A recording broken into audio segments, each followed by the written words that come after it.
Hai guys, ketemu lagi.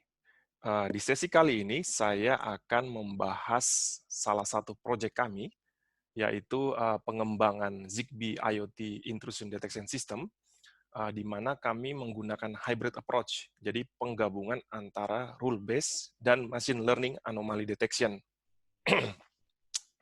Jadi, proyek ini kami tuliskan dokumentasinya dalam bentuk paper, dan perlu saya tekankan di sini bahwa paper ini terpilih sebagai Best Paper Award untuk Fifth International Conference on Internet of Things, Big Data and Security. Jadi disingkat IoT BDS. Konferensinya baru saja diadakan kemarin dari tanggal 7 sampai 9 Mei. Jadi saya baru saja dapat pengumuman kemarin bahwa ternyata paper ini terpilih sebagai Best Paper Award. Jadi by default sumbernya paper ini sebenarnya termasuk presentasinya sebenarnya dalam bahasa Inggris. Tapi agar semua bisa belajar dengan mudah, bisa dipahami dengan mudah, saya coba buatkan versi bahasa Indonesianya. Jadi paper ini sebenarnya cocok ya, pengetahuan bagi teman-teman yang tertarik data analitik, tertarik statistik, juga tertarik machine learning. Jadi termasuk bagaimana cara implementasinya di bidang cyber security, terutama untuk intrusion detection system. Jadi kita mulai saja. Ya, sebelumnya ada baiknya saya jelaskan dulu apa itu intrusion detection system atau IDS. Jadi IDS itu adalah device, bisa juga software aplikasi yang tugasnya memonitor sistem. Jadi misalkan untuk mendeteksi terjadinya malicious activity ya, kejadian-kejadian yang janggal, atau bisa juga untuk memonitor terjadinya pelanggaran policy yang sudah ditetapkan. Nah, misalkan di contoh kami, itu kita punya sistem IoT lighting system, jadi lampu berbasis IoT yang terkoneksi ke internet. Jadi ketika misalkan di sini, kita bisa memasang sensor di sistem itu, kemudian ketika ada hacker mencoba melakukan serangan dengan mengirimkan malicious packet ke sistem dengan target tertentu, nah kemudian monitor di sini akan mendeteksi serangan itu berdasarkan predefined rule, atau bisa juga berdasarkan machine learning model yang sudah diimplementasi di sistem. Kemudian akan raise alarm ya, mengangkat alarm, menghidupkan alarm berdasarkan tipe serangan yang dilakukan oleh hacker. Nah, di sini ada dua langkah yang kita bisa lakukan. Yang pertama, kita bisa melakukan langkah preventif. Jadi deteksi secara dini. Jadi karena terkadang hacker itu ketika melakukan aksinya, mereka itu memiliki beberapa step by step. Jadi kita bisa deteksi sejak awal ya untuk mencegah terjadinya efek dari serangan itu. Tapi kalau itu tidak mungkin terjadi, paling tidak kita tahu apa tipe serangan itu. Jadi kita tahu apa tipe serangannya, kemudian kita bisa mengirimkan security patching mechanism ya untuk solve the problem ya. Jadi untuk memperbaiki atau mengatasi masalah. Jadi kita bisa recover ke sistem semula. Nah, itu tujuannya intrusion detection system. Nah, dalam cara kerjanya ada dua macam dari sifat kerjanya. Jadi yang pertama itu adalah IDS atau Intrusion Detection System itu sendiri. Jadi tujuannya itu untuk mendeteksi abnormal activity. Itu bisa melalui logging ya. Logging itu didapatkan dari monitoring. Kemudian melakukan notifikasi ketika terjadi kejanggalan. Nah, di sini IDS ketika terjadi kejanggalan kita punya opsi yaitu melakukan incident response ya. Ini topik yang berbeda, tapi di sini salah satu cara menyelesaikan masalahnya itu dengan melakukan step by step incident response. Kemudian ada tipe yang kedua namanya IPS atau intrusion prevention system. Jadi fungsinya sama untuk mendeteksi abnormal activity, untuk melakukan monitoring, juga untuk melakukan notifikasi. Cuman bedanya preventif itu sifatnya lebih aktif ya. Dia melakukan preventif, jadi mencegah terjadinya efek dari serangan itu. Seperti yang saya bilang tadi, caranya dengan melakukan deteksi secara dini sebelum efek serangan itu betul-betul terjadi. Nah, kemudian lagi dari segi deployment-nya, implementasinya, ada dua macam juga secara garis besar ya. Ada beberapa tipenya, tapi secara garis besar ada dua macam. Yang pertama itu host-based detection. Jadi itu deteksinya terjadi, implementasinya, deteksi ataupun preventifnya terjadi di device itu sendiri, di host ya, di end devices. Contohnya kalau kita IoT lighting system, jadi deteksinya itu dilakukan oleh lampu itu sendiri, preventifnya juga dilakukan oleh lampu itu sendiri. Jadi dalam hal ini, cloud itu bertugas hanya menerima, fungsi cloud itu hanya untuk menerima notifikasi apa yang terjadi di sistem dari masing-masing device itu. Kemudian ada tipe kedua, itu network based. Jadi monitoring itu dilakukan di network, bisa jadi dilakukan di gateway, bisa juga bahkan dilakukan di cloud itu sendiri. Jadi misalkan ketika terjadi serangan, kemudian kita akan melakukan mitigasi, ini bisa jadi cloud atau bahkan gateway itu bisa mengirimkan patching ke target yang terefek serangan itu tadi. Jadi sistemnya itu dilakukan di network. Nah, dalam project ini, ya, kami fokus untuk sementara saat ini, di langkah awal kami fokus di network base. Jadi seperti apa bentuk arsitekturnya? Seperti ini kurang lebihnya. Jadi kita punya standar ya, testbed, standar real life ya, real life system, itu adalah lighting aplikasi. Seperti biasa standar kita punya gateway yang terkoneksi ke cloud, juga terkoneksi secara lokal dengan user app, kemudian gateway ini terkoneksi dengan beberapa lampu. Nah, kemudian kita pasang sensor di Zigbee network, yaitu over the air ya, kita listening semuanya, kita collect semua data-datanya, kemudian kita push ke rule engine. Nah, di rule engine ini nanti kita implementasi rule-nya, juga kita akan implementasi machine learning-nya. Nah, kita koleksi dua macam data di sini. Data yang pertama itu data normal behavior. Itu adalah data interaksi antara user dan sistem. Misalkan user bisa mengirimkan command untuk melakukan lampu menyala, atau untuk mematikan lampu, atau bisa juga untuk mengganti warna misalkan. Jadi sistemnya standar ya, seperti interaksi antara user dan sistem, kemudian kita koleksi datanya, kemudian kita push ke rule engine. Nah, kemudian kita juga koleksi data-data anomali. Apa yang kita lakukan adalah kita melakukan penetration testing ya, kita reproduce semua kemungkinan serangan yang bisa terjadi di Zigbee. Jadi kita record semuanya, saya lakukan sendiri penetration testing-nya dengan berbagai macam tipe serangan. Saya record data yang dikirimkan, paket yang dikirimkan oleh hacker ke sistem. Kemudian saya record behavior-nya, saya record juga gejalanya, saya record juga interaksi antara hacker dan sistem, juga interaksi antara device itu sendiri ketika terjadi serangan. Kemudian kita record, kita push juga datanya ke rule engine. Jadi kita punya dua tipe data, yaitu data anomali dan data normal ya, normal behavior dari interaksi user dan sistem. Kemudian perlu saya jelaskan juga di sini, jadi saya jelaskan apa itu Zigbee. Jadi mungkin belum banyak yang tahu, Zigbee itu adalah standar wireless komunikasi yang sifatnya sangat low cost dan low power. Jadi sangat hemat energi ya, penggunaannya sangat low power. Jadi memang di-define itu untuk memenuhi kebutuhan embedded aplikasi. Contohnya misalkan home automation, industrial sensor, dan sebagainya. Kemudian Zigbee itu dibangun berdasarkan dua standar sebenarnya, dua layer standar.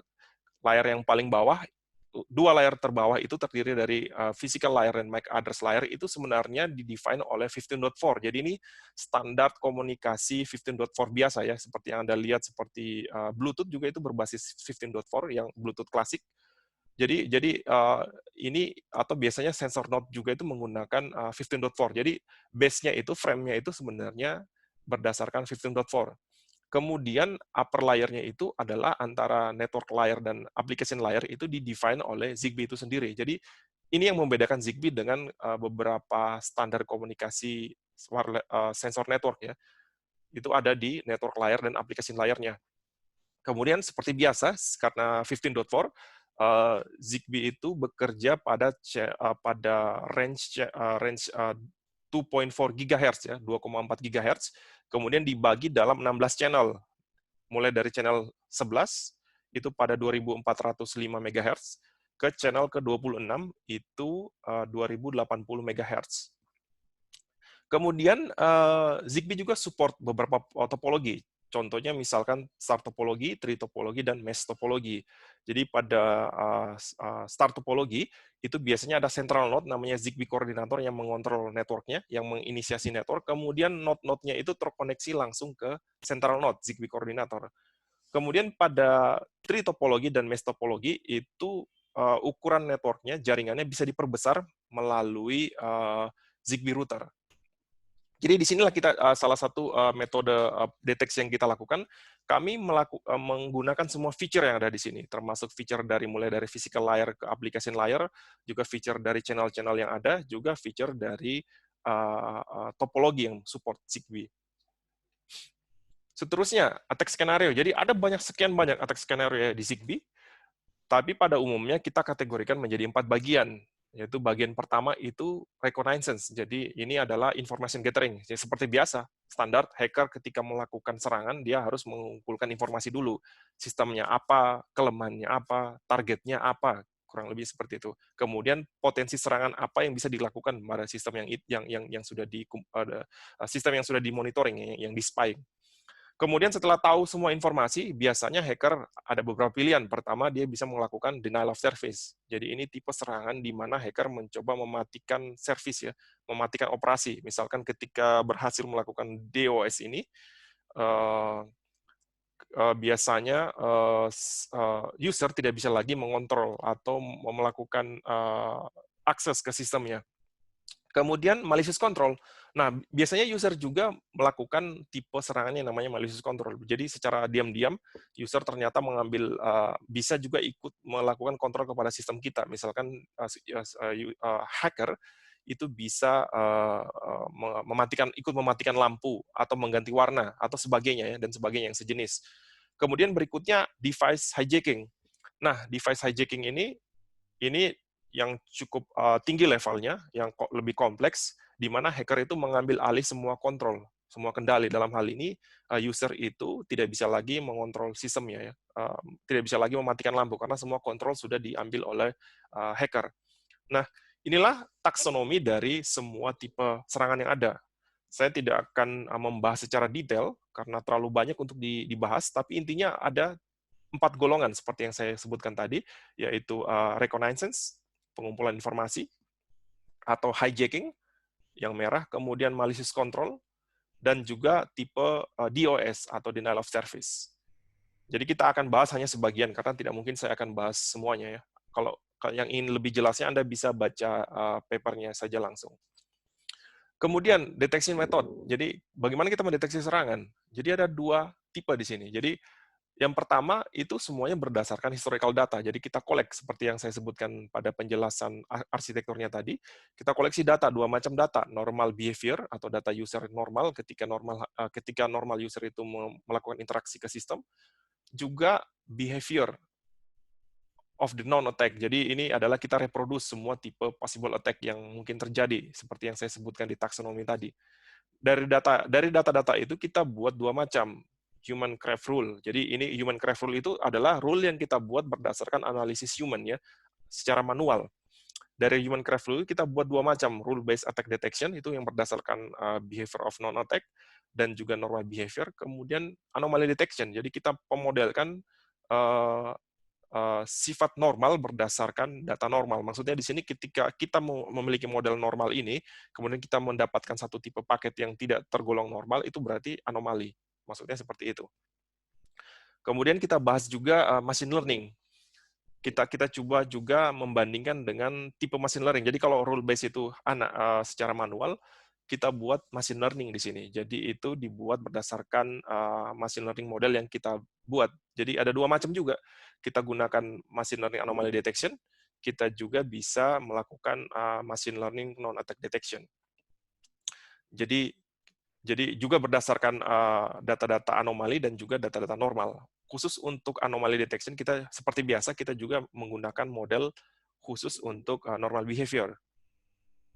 Jadi, tapi dalam project ini, karena ada permasalahan pada machine learning non-attack detection, kita hanya fokus pada 3 macam jenis, yaitu rule-based attack detection, rule-based anomaly detection, dan machine learning anomaly detection. Karena khusus yang ini, machine learning non-attack detection ini punya false alarm yang sangat tinggi. Jadi kita hanya dalam project ini, prototype ini, kita hanya menggunakan 3 tipe berikut ini. Oke, kemudian tadi seperti saya bilang, kita record semua activity, kita define semua activity di sistem. Salah satunya kita analisis berdasarkan simptomnya. Kita reproduce semua attack-nya, kita ulangi semua serangannya, kemudian kita analisis beberapa behavior. Tentunya ada sangat banyak behavior yang mungkin kita analisis ya. Tapi salah satu contohnya misalkan ketika terjadi pelonjakan data traffic ya. Jadi itu kemungkinan adalah indikasi atau gejala adanya flooding attack. Kemudian juga utilisasi, misalkan ada satu lampu yang tidak lagi mengirimkan paket atau advertisement. Jadi 0% utilisasi itu kan bisa juga terjadi indikasi bahwa ada terjadinya denial of service. Kemudian ada juga berdasarkan paket ya, paket-paket yang tidak normal dikirimkan ketika normal di kondisi normal ya. Misalkan ketika ada device yang mengirimkan leave command ya atau say goodbye ke sistem, itu artinya juga bahwa itu adalah terjadi sebuah serangan. Dalam hal ini kita coba reproduksi hijacking attack misalkan. Nah, kita akan lihat bahwa device itu akan mengirimkan pesan ke teman-teman yang lain bahwa dia harus meninggalkan network itu, kemudian pindah ke network yang lain, yaitu milik hacker. Nah, itu juga kita lihat. Kemudian unusual behavior. Jadi ada banyak juga di sini, tapi saya hanya menyebutkan beberapa. Misalkan kita lihat ada paket capturing ya, yang tidak diautorisasi. Kemudian kita ada juga beberapa scanning network. Kemudian berdasarkan sequence of action, karena biasanya hacker itu memiliki beberapa step by step ya ketika melakukan hacking. Kemudian origin of the command, ini juga penting. Misalkan ada perintah untuk mematikan lampu, tapi ternyata perintah itu dikirimkan oleh lampu teman di sebelahnya. Nah, itu anomali, itu tidak mungkin terjadi karena yang mengirimkan lampu itu hanya switch yang dimiliki oleh user. Nah, ini juga kita coba memodelkan simptom-simptom itu ya. Jadi behavior yang tidak normal itu. Oke, kemudian kita mulai ke data analitik untuk mendefine rule base. Jadi apa sih rule base? Saya ulangi lagi bahwa rule base itu adalah rule yang kita buat dengan menganalisis dataset secara manual. Jadi itu tujuannya untuk mendeteksi dua macam. Jadi kita bisa mendeteksi serangan yang sudah diketahui, seperti yang saya tunjukkan di taksonomi tadi, juga untuk mendeteksi anomali detection berdasarkan normal behavior ya. Jadi kita bisa tahu dalam hal ini kita bisa tahu tipe serangan yang mungkin terjadi di masa depan yang belum ketahuan. Jadi the attack that has never seen before. Jadi kita belum pernah lihat. Itu bisa kita deteksi dengan melakukan anomali behavior. Kemudian tujuannya itu kita modelkan seperti tadi, kita modelkan normal behavior, kita modelkan untuk setiap attack yang kita ketahui, juga kita tujuannya untuk memodelkan anomali, jadi untuk memodelkan kemungkinan attack yang terjadi di masa depan.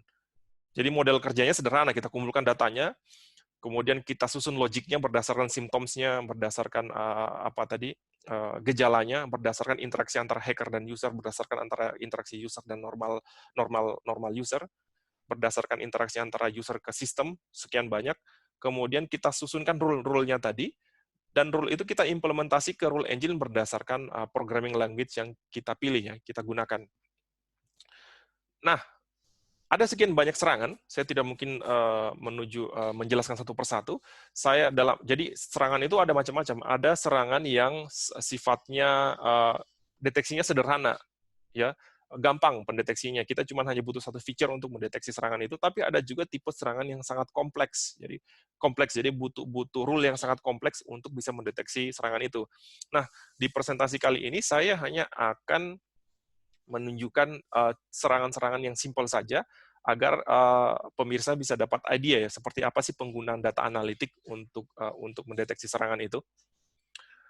Nah, kita mulai dari replay attack. Jadi apa sih replay attack? Replay attack itu sebenarnya dalam kondisi normal biasanya device mengirimkan perintah ke device yang lain. Nah, dalam hal ini hacker itu mencoba melisten ya, mendengarkan over the air di udara, kemudian mengcopy data itu, kemudian menggunakan data itu dikirimkan ke target di waktu yang berbeda di kemudian hari misalkan. Contohnya itu ketika user coba membuka pintu ya, mengirimkan perintah untuk membuka pintu rumah misalkan. Nah, si hacker itu coba melakukan copy paket perintah itu, kemudian dikirimkan keesokan harinya. Tujuannya untuk membuka pintu. Kurang lebihnya seperti itu. Nah, di konteks ZigBee, sebenarnya replay attack ini sudah bisa preventif ya, sudah bisa dideteksi oleh frame counter. Ada fitur namanya frame counter. Nah, frame counter itu biasanya di-define. Jadi ketika setiap kali device itu mengirimkan paket ke tujuan, itu ada semacam counter. Jadi counter itu terus meningkat satu setiap kali device mengirimkan pesan ya. Dalam hal ini target device itu akan mengecek ketika dia mendapatkan paket perintah, dia akan mengecek frame counter yang sekarang itu nilainya harus lebih tinggi daripada paket yang dikirimkan sebelumnya oleh si hacker ini. Sorry, si device ini. Nah, seperti itu kurang lebihnya. Nanti akan saya jelaskan lebih lanjut apa itu frame counter. Kemudian ada lagi tipe serangan namanya spoof device atau malicious command injection ya. Dalam hal ini, hacker itu coba mengcopy identity dari device, kemudian menggunakan identity itu untuk mengcraft paket dan mengirimkan ke target. Jadi ada macam-macam tipenya di sini, tapi kurang lebihnya seperti itu. Nah, salah satu bentuknya flooding attack. Jadi flooding attack itu biasanya si hacker mencoba mengcopy legitimate packet, jadi mengcopy legitimate identity, kemudian mengcraft paket, kemudian mengirimkan ke target device. Misalkan dia mengirimkan flooding ya, 100 paket per second. Jadi tujuannya untuk melakukan cripple ke network, ke bridge. Atau bisa juga di opposite, di arah yang berlawanan, hacker mengcopy device dari target dari bridge, kemudian mencoba melakukan flooding ke target devices. Dalam hal ini lampu itu akan cripple ya, sistemnya akan berhenti beroperasi karena dia akan sibuk, busy ya, melayani request dari hacker devices karena dia mengirimkan banyak paket di sini. Kurang lebih 100 paket per second atau bisa juga lebih, 1000 paket per second itu mungkin dilakukan sehingga target device itu akan sibuk dengan paket-paket dummy yang dikirim oleh hacker dan terjadi down ya, cripple atau lumpuh ya. Nah, bagaimana mendeteksinya? Mendeteksinya juga ada beberapa cara. Seperti saya bilang tadi, kita gunakan semua feature. Salah satunya untuk dengan feature signal strength. Jadi RSSI itu kepanjangannya Receive Signal Strength Indicator, atau bahasa singkatnya itu sebenarnya kekuatan sinyal ya. Kita bisa deteksi berdasarkan pattern kekuatan sinyal tadi. Misalkan di sini ada grafik kekuatan sinyal versus time ya. Nah, dalam hal ini, ketika kondisi normal, kita akan bisa lihat sinyal strength itu ada fluktuasi kecil, karena namanya radio frekuensi itu tidak stabil ya. Ada semacam, dalam kondisi normal, ada semacam fluktuasi kecil ya, up and down. Tapi ketika hacker melakukan command injection, atau dia melakukan replay attack, akan terlihat ada spike up signifikan di sini, cukup tajam. Jadi ada dua paket yang dikirimkan oleh hacker di sini, makanya di sini ketahuan, oh ternyata ada anomali di traffic ini. Jadi kita bisa buatkan rule berdasarkan ini. Kita bisa buatkan rule, misalkan ketika fluktuasinya itu lebih dari 1, atau misalkan sampai 5 dBm, itu berarti ada seseorang yang coba melakukan command injection. Atau juga dalam kondisi yang sama, ketika hacker melakukan serangan misalkan dari luar bangunan ya, dari remote, kemungkinan kita akan melihat spike down seperti ke bawah ya, karena tiba-tiba hacker melakukan serangan, ada satu paket yang dikirim dari luar bangunan misalkan, atau dari jarak jauh. Nah, seperti itu. Jadi kalau kita lihat grafik seperti ini, itu kemungkinan ada tipe 4 serangan yang mungkin terjadi. Bisa jadi ada spoof devices, bisa jadi ada command injection, bisa jadi ada juga malicious control yang coba dilakukan oleh hacker, atau bisa juga terjadi replay attack. Nah, kita bisa deteksi. Untuk mendeteksi lebih detail, untuk mengetahui lebih detail tipe apa serangan ini, untuk mengetahui lebih detail kira-kira yang mana serangan ini, kita harus melakukan checking lebih lanjut. Kita harus meng-create rule lebih lanjut untuk mendeteksi lebih detail ya. Kemudian kita bisa berdasarkan sinyal juga, kita bisa mendeteksi kalau ada terjadi misalkan flooding attack ya. Jadi di sini terlihat saya coba melakukan reproduksi serangan, saya flooding ke sistem salah satu devices menggunakan spoof address. Nah, di sini kita lihat ada semacam constant signal strength ya di sini. Ketika saya melakukan 20 menit ya kurang lebih flooding attack, di sini kita terlihat signal strength-nya ada perubahan pattern. Nah, di sini kita bisa juga membuat rule berdasarkan ini.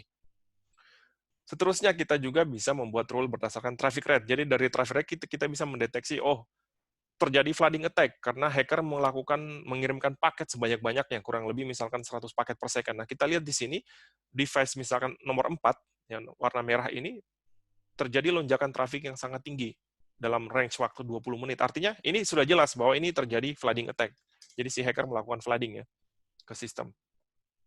Kemudian kita juga bisa melakukan deteksi berdasarkan frame counter tadi. Seperti saya bilang, kita gunakan semua field yang ada di paket untuk mengecek. Misalkan ini adalah nilai frame counter berdasarkan waktu ya. Nah, dari sini kita lihat bahwa seperti yang saya bilang tadi, bahwa setiap device itu mengirimkan paket akan terjadi peningkatan frame counter setiap kali mengirimkan paket ya. Misalkan jadi dalam waktu ini kita lihat dalam kondisi normal karena frame-nya bertambah satu setiap kali pengiriman paket, kita lihat ada garis linear seperti ini ya. Ini dalam kondisi normal. Nah, apa yang terjadi ketika hacker melakukan reply? Dia mengcopy paket yang ada di sini, ya kurang lebihnya di sini, kemudian di-reply pada waktu ini. Makanya yang terjadi ada semacam spike down di sini beberapa kali. Nah, di sini terlihat hacker melakukan reply beberapa kali. Nah, dari situ kita bisa tahu, oh ini ternyata reply attack. Seorang hacker mencoba melakukan reply attack. Jadi inilah reply attack yang saya coba produksi, kemudian saya lihat datanya seperti apa.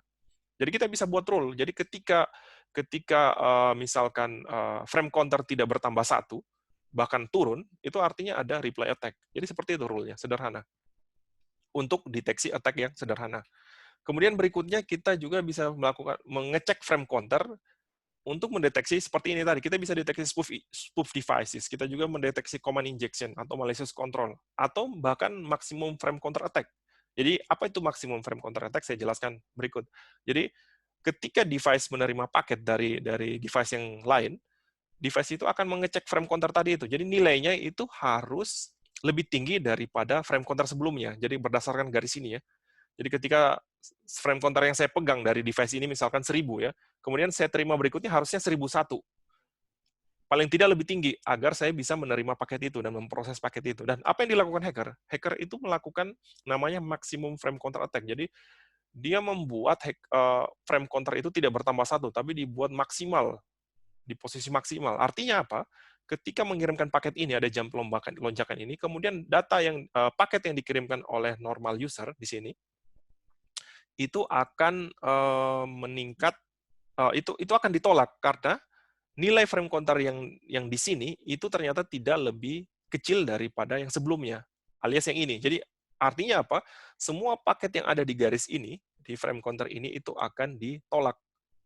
Nah, itu salah satu tipe denial of service. Sama juga ketika melakukan command injection. Jadi biasanya hacker itu ingin paketnya agar diterima oleh target, dia coba menaikkan sampai cukup tinggi agar menang, karena biasanya hacker itu akan berkompetisi juga dengan device normal ya. Device normal terus menambah 1, 2, 3, 4 setiap kali mengirim paket, tapi karena hacker tidak mau kalah, dia coba menaikkan secara tinggi. Dengan demikian target device itu akan menerima spoof paket yang dikirimkan oleh hacker. Jadi hackingnya berhasil, kurang lebihnya seperti itu. Jadi dari sini kita bisa deteksi. Jadi ketika frame counter itu increment-nya sangat tinggi, biasanya itu 1 atau 2 ya, karena kan 1 atau 2 karena ada juga kadang terjadi error rate, di radio frekuensi, makanya 1 atau 2. Ketika lebih dari 1 atau 2, misalkan tiba-tiba frame counter-nya naik 100 misalkan, itu sudah pasti anomali, sudah pasti ada kemungkinan dari keempat attack ini, tipe serangan ini. Kemudian seterusnya, untuk mengetahui attack lebih lanjut, tentunya kita harus mengecek frame dari paket itu sendiri. Misalkan di sini karena Zigbee itu mempunyai beberapa frame format ya, misalkan paket length, command frame-nya, misalkan root request, root reply, network status, network report, dan sebagainya ya. Nah, di sini ada salah satu tipe, ketika kita mengecek misalkan tipe frame-nya ya, dalam kondisi normal hanya ada 2 tipe frame di Zigbee itu. Jadi, the blue one, yaitu command frame dan data frame. Jadi, cuman kuning dan biru ya. Kemudian ketika hacker melakukan serangan, salah satu tipe serangan itu memanfaatkan malicious interpret command yang red ini. Nah, ketika itu kita intrusion detection system itu akan melakukan alarm ya. Kemudian akan mengecek lebih lanjut tipe serangan apa dengan mengecek field yang ada lebih lanjut. Misalkan ketika dicek itu 012 itu artinya network join router. Di sini dalam hal ini hacker itu coba membujuk ya, mencoba men-spoof devices, target device untuk join network dari milik hacker. Artinya bahwa ketika join itu artinya si device itu sebentar ya, ada telepon.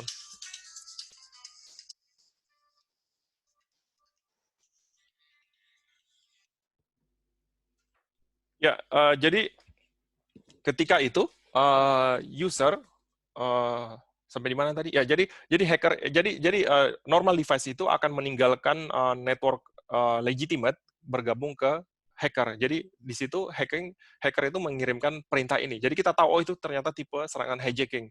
Kemudian berikutnya channel update.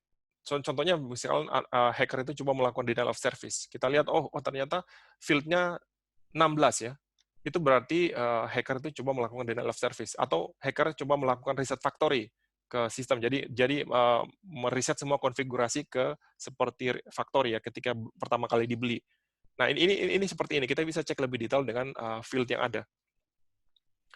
Kemudian seterusnya, kita sudah detect non-attack, sekarang kita mau detect serangan yang belum diketahui dengan cara memodelkan normal behavior. Jadi ada beberapa cara memodelkan normal behavior. Salah satunya kita bisa melakukan dengan, ini cara yang sederhana, ada sekian banyak rule-nya, sekali lagi, cara yang sederhana itu kita hanya dengan bisa melihat tipe frame length-nya, jadi besar paketnya, dan berdasarkan tipe command-nya. Jadi kita lihat di sini, kita buat centroid di sini, kita buat boundary untuk normal behavior. Artinya apa? Semua data paket yang di luar dua lingkaran ini itu digolongkan anomali, meskipun kita tidak tahu apa tipe serangan itu. Jadi itu idenya. Jadi kita hanya memodelkan normal behavior. Jadi ketika ada paket yang tidak menjadi bagian dari normal behavior, itu artinya itu digolongkan anomali. Misalkan di sini kita bisa lihat bahwa dalam normal behavior itu seharusnya panjang paket itu antara 50 sampai 60. Jadi besar paket juga, atau 77 di sini ya. Di luar dari itu berarti paket yang tidak pernah dilihat di kondisi normal. Nah, kemudian juga tipe paket. Jadi tipe paket itu hanya ada link status, root request, root record, dan root reply. Jadi ketika ada command unauthorized leave di sini, itu berarti anomali, karena tipe paketnya itu tidak pernah dilihat dalam kondisi normal ya. Kurang lebih seperti itu pemodelannya.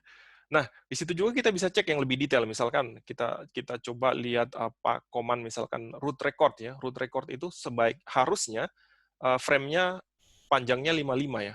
Jadi ketika ada root record misalkan panjangnya taruhlah 70 di sini, itu berarti anomali. Kita harus cek lebih lanjut apa yang terjadi, karena itu normal. Jadi IDS di sini akan melakukan rise alarm, akan menotifikasi sistemnya bahwa terjadi serangan yang janggal. Kurang lebih seperti itu. Nah, kita juga bisa mendeteksi berdasarkan seperti tadi sinyal. Dari sinyal itu juga kita bisa mendeteksi serangan. Misalkan dalam kondisi normal, jadi kita tahu di sini mungkin bisa jadi penelitian juga buat teman-teman ya, adik-adik. Ternyata signal strength itu berubah berdasarkan kehadiran orang di dalam sebuah ruangan. Jadi di sini ini salah satu monitoring yang kita lakukan. Jadi kita lihat dalam kondisi normal, jadi dari 4 device berbeda ya, ini ID-nya, dari 4 device berbeda, kita lihat strength signalnya itu seperti saya bilang, karena tidak stabil, tapi itu cukup kecil ya perubahannya. Kita lihat dari masing-masing device ini. Nah, ketika terjadi pada Sabtu dan Minggu, di mana orang-orang tidak masuk kantor ya, tidak bekerja. Nah, ketika hari normal, jam kerja, hari Senin, terutama dimulai sekitar jam 8.30 pagi sampai jam 5 sore, itu terjadi fluktuasi. Karena di sini semakin banyak orang yang hadir, fluktuasinya itu semakin besar di sini. Anda bisa lihat. Semakin besar fluktuasinya.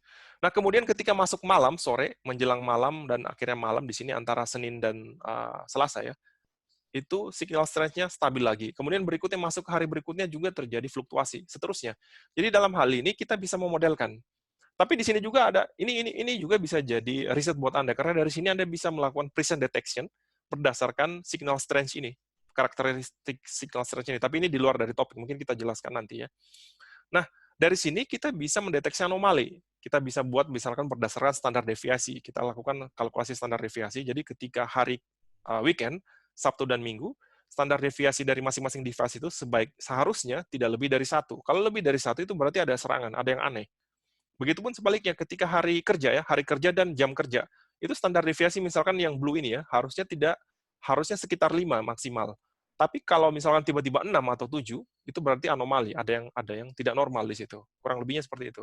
Dan berikutnya, di antara hari kerja, di bukan jam kerja ya, ketika malam juga kurang lebihnya tidak boleh lebih dari 1. Sekian, kita buat rule-nya seperti itu berdasarkan standar deviasi. Jadi di sini kita gunakan juga ilmu statistik ya, statistik sederhana untuk mendeteksi serangan. Kemudian berikutnya, ya tadi, rule-based IDS itu sangat memuaskan hasilnya. Akurasinya 100% kalau kita dengan detail mengerjakan semua rule yang ada. Kita mengimplementasi semua rule yang ada. Tapi permasalahannya, melakukan monitoring secara manual itu sebenarnya sangat time consuming dan itu pekerjaan berat ya, tough job ya. Dan kadang-kadang human itu, jadi manusia itu kadang lalai di kondisi traffic yang volumenya detail ya, sangat besar dan detail. Jadi prone error, manusia itu prone error ketika melakukan rule tadi, termasuk ketika mengimplementasi kodenya. Anda tahu ya, mungkin sebagian dari Anda itu programmer, Anda tahu itu melakukan programming itu kadang sintaksnya itu sering salah ya. Jadi sangat sulit di sini. Tapi kalau semuanya diimplementasi dengan benar, ya itu tadi, akurasinya bisa 100% akurat karena kita tahu betul ya apa gejalanya, gejala dari serangan-serangan itu. Dan kemudian masalah berikutnya rule itu. Jadi kalau kita pembanding, Snort itu, IDS, punya rule itu lebih dari 10.000 baris ya, 10.000 jenis rule. Anda bisa bayangkan, Anda harus analisis paket satu persatu secara detail, dengan jumlah yang sangat banyak, kemudian Anda harus implement 10.000 rule ke dalam intrusion detection system. Tentunya itu sangat mengganggu ya, sangat prone error, sangat sulit dilakukan. Nah, di sini juga termasuk human. Human itu kadang bingung dengan apa ya, volume yang sangat besar ya. Kadang mereka luput melihat hiding in noise istilahnya ya. Ada beberapa data-data noise yang tersembunyi sangat sulit dideteksi. Nah, solusinya apa? Kita gunakan machine learning di sini tujuannya. Nah, dengan machine learning seperti Anda sudah tahu ya sebagian besar, bahwa dengan machine learning itu kita bisa mencari anomali ya, anomali paket. Misalkan ini saya gambarkan misalkan paketnya bentuknya segitiga, warnanya biru, tiba-tiba ada yang warnanya hijau misalkan. Kita bisa deteksi. Atau tiba-tiba dari segitiga ada bentuk yang aneh misalkan seperti ini. Jadi unusual paket. Atau kita bisa juga melihat unusual network dari traffic ya. Kita bisa deteksi dengan menggunakan machine learning. Atau bahkan kita bisa melakukan prediksi. Misalkan hacker itu ketika melakukan serangan, dia punya beberapa sequence action ya. Kita bisa deteksi dari action pertama, kita sudah tahu kira-kira tipe serangan apa yang akan dilakukan oleh hacker. Dengan demikian kita jadi tahu kita bisa jadi melakukan deteksi secara dini, juga kita bisa mencegah terjadinya efek dari serangan itu. Kemudian dengan machine learning juga kita bisa melihat, jadi kita dengan mudah mencari hiding in the noise ya. Kadang-kadang banyak noise tersembunyi di data yang volumenya sangat besar. Kita bisa dengan mudah melakukan filter out di sini. Dengan machine learning itu sendiri, dengan teknik-teknik algoritma yang sudah tersedia tentunya. Nah, seperti ini tadi cara kerjanya. Bedanya rule based dan machine learning workflow. Jadi kalau rule based itu kita analisis datanya secara manual, kita susun logiknya, kemudian kita implementasi rule-nya ke rule engine dengan teknologi bahasa pemrograman yang kita pilih. Jadi itu menggunakan if, case, while, dan until ya. Nah, kemudian machine learning beda paradigmanya. Cara kerjanya lebih sederhana prosesnya dalam membuat modelnya. Jadi yang kita butuhkan itu mengumpulkan data, apakah itu data normal ataupun data anomali. Kemudian kita pilih algoritma yang sesuai. Algoritma itu akan melakukan analisis data, kemudian akan menghasilkan model. Nah, model itu yang digunakan untuk mengklasifikasi paket yang datang ya, traffic yang datang. Misalkan di sini ada algoritma, kita create model, kemudian ada data real time dalam kondisi normal running, kemudian data itu akan diklasifikasi. Oh, ini maksudnya masuk ke anomali atau masuk ke normal. Kalau anomali, tipe serangan apa? Jadi dengan machine learning kita bisa melakukan dengan mudah hanya dengan mengumpulkan data dan memilih algoritma. Sisanya kurang lebihnya running secara otomatis ya. Ya, meskipun data-data ini juga harus dikerjakan, dibersihkan dulu, disesuaikan dengan konteks yang akan dikerjakan, tapi jauh lebih simpel dibanding dengan rule based. Nah, di sini salah satu contohnya kita gunakan machine learning anomaly detection dengan one class SVM ya. Dengan one class SVM ini kita gunakan non-linear, saya pilih non-linear kernel RBF untuk memodelkan anomali. Jadi di sini saya coba plot dengan scikit-learning, salah satu library yang ada yang terkenal ya berdasarkan berbasis Python untuk machine learning, mungkin bisa Anda coba juga. Saya coba modelkan, ada sekian banyak plot yang saya buat, tapi yang untuk lebih mudah menjelaskan, saya plot saja signal strength dan frame length. Nah, di sini Anda lihat yang putih itu adalah di sini semacam overlap dengan yang ungu, itu adalah data-data dari normal behavior di sini. Nah, dari situ karena RBF itu melakukan apa namanya boundary ya, mengcreate boundary. Ada 2 centroid di sini khusus untuk normal behavior. Dalam hal ini ketika setelah melakukan normal behavior itu, ketika model sudah dibuat, saya melakukan running normal lagi secara biasa. Kemudian muncullah data-data ungu ini. Jadi yang ungu ini adalah new regular observasi ya. Jadi observasi normal dari data itu. Jadi ini adalah data-data normal. Makanya kenapa terlihat data yang putih dan yang ungu itu overlap, karena mereka sama sebenarnya. Bedanya yang putih itu dilakukan ketika dilakukan datanya ada ketika untuk dilakukan pemodelan, tapi yang purple itu, yang ungu itu data yang dikirimkan ketika model sudah dibuat. Jadi ada overlap di antara mereka. Nah, kemudian saya reproduce attack. Saya lakukan berbagai macam serangan tadi. Anda terlihat yang kuning ini adalah serangan yang saya buat ya. Ada replay attack, ada flooding attack dan sebagainya. Anda bisa lihat data-data yang kuning ini, paket-paket yang kuning itu berada di luar boundary dari 2 centroid yang dibuat. Artinya serangan itu dideteksi. Meskipun tidak diketahui apa sih tipe serangan itu ya, ada di luar. Nah, cuma ada permasalahan utama di sini. Permasalahan utamanya adalah beberapa data normal itu menyentuh boundary yang dibuat oleh kernel one class SVM ini. Artinya, Anda bisa juga lihat di sini di centroid kedua, artinya bahwa ada beberapa paket normal itu yang diklasifikasikan sebagai anomali. Nah, ini berbahaya. Tidak cukup bagus untuk implementasi intrusion detection system. Jadi kurang lebih saya ada sekitar 10% false alarm di situ.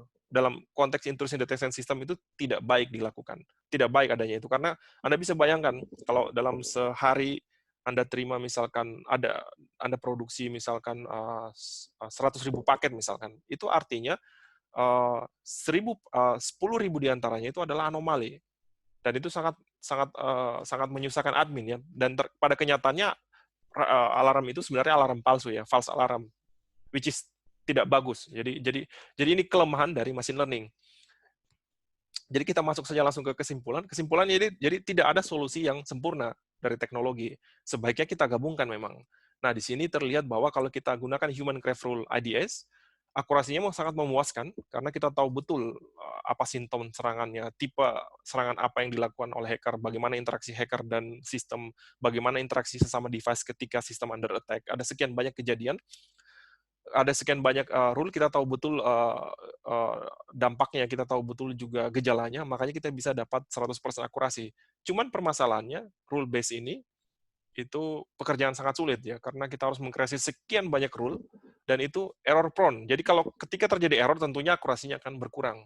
Nah, untuk itu kita gabungkan juga dengan machine learning. Machine learning itu sangat easy ya, sangat mudah untuk melakukan pemodelan dengan machine learning, karena kita hanya butuh data, kita butuh algoritma. Tapi permasalahannya akurasi deteksinya. Jadi machine learning itu karena sistem statistik itu tentu saja Anda tidak akan pernah mendapatkan 100% akurasi dengan statistik. Dengan teknik apapun, dengan metode apapun, tidak akan pernah Anda bisa dapatkan 100% akurasi dengan statistik. Itu sebabnya pasti ada kekurangan di akurasi. Mungkin dalam hal ini kalau sebagai gambaran di produk yang nyata saat ini, intrusion detection system dengan menggunakan machine learning itu tidak ada yang bisa mencapai akurasi lebih dari 90%. Artinya 10% false itu sangat-sangat jelek ya, masih sangat buruk. Itu sebabnya di beberapa perusahaan ya, misalkan di Security Operating Center ya, rata-rata mereka punya beberapa solusi intrusion detection system, tapi yang berbasis machine learning itu akhirnya mereka matikan karena terlalu banyak false alarm. Tiap hari mereka terima false alarm. Hari ini mereka terima false alarm, mereka cek, oh ternyata ini ya, palsu ya, alarm palsu. Jadinya akhirnya keesokan harinya terus demikian mereka jadi ignore, jadi mereka matikan. Nah itu, seperti itu kurang lebih gambarannya. Ya mungkin kalau ada pertanyaan, ya silakan langsung komen di bawah ini ya. Ya sekian dulu, sampai ketemu lagi di pertemuan berikutnya. Ya kemudian jangan lupa subscribe ya, subscribe dan share sebanyak-banyaknya. Karena channel ini bukan cuma masalah hacking melulu, saya juga akan membahas masalah teknologi secara umum, juga membahas tentang sains. Ya. Jadi mungkin agak luas sedikit ya. Jadi bisa mengcover banyak audiens. Kemudian ya jadi itu. Jadi kita bahas lagi kenapa menjadi Best Paper Award. Salah satu rahasianya kenapa? Karena paper ini ada punya real implementasi. Jadi kita tidak hanya sekedar bermain asumsi. Memang ada jelas implementasinya. Saya punya prototipenya. Kebetulan prototipenya itu memang sudah pernah saya demokan ya. Saya sudah pernah saya demokan di Indonesia itu. Ketika di Indonesia saya ingat tahun 2019 ya, tahun lalu kalau nggak salah, saya sempat ke Universitas Haloleo, saya coba demokan intrusion detection sistemnya ini, demokan secara langsung, saya lakukan serangan, kemudian rule engine-nya mendeteksi serangan, kemudian saya juga pernah mendemokan itu di Universitas Jenderal Ahmad Yani ya, di Jogja, juga sama, saya juga pernah mendemokan di Universitas Amikom di Jogja. Kemudian sekali juga saya demokan di komunitas forensik ya, forensik Jogja, juga pernah saya demokan kalau seingat saya ya. Iya, pernah saya demokan deteksi serangan ini. Jadi, tapi kali ini saya tidak bisa demokan karena semua peralatan itu terkunci di kantor ya. Ada di kantor, jadi lagi lockdown, saya tidak bisa masuk. Mungkin bisa saya demokan di pertemuan berikutnya atau di sesi berikutnya. Sekian, jangan lupa subscribe dan share. Sampai ketemu lagi di sesi berikutnya.